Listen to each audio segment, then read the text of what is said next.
আসসালামু আলাইকুম। আমার এই ভিডিওটা হচ্ছে আয়ারল্যান্ডে ইউ ফ্যামিলি যারা মুভ করার প্ল্যান করতেছেন আসার আগে আয়ারল্যান্ড সম্পর্কে কিছু ভালো জিনিস এবং খারাপ জিনিস অবশ্যই আপনাদের রিসার্চের প্রয়োজন আছে, সেগুলো এখানে ডিসকাস করব।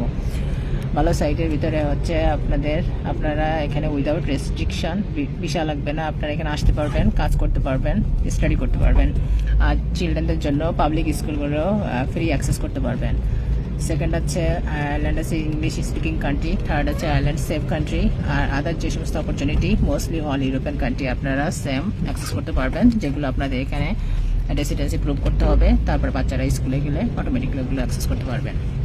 খারাপ সাইটগুলোর ভিতরে যেগুলো আপনারা চ্যালেঞ্জ ফেস করবেন সেটা হচ্ছে হাউজিং ইজ ভেরি এক্সপেন্সিভ, পেতে সময় লাগবে, পার্ট টাইম ফুল টাইম জবের প্রয়োজন আছে, পিপিএস নাম্বারের দরকার আছে, স্পেশালি ডাবলিন হচ্ছে একটু expensive, other city manageable, cost of living little bit high.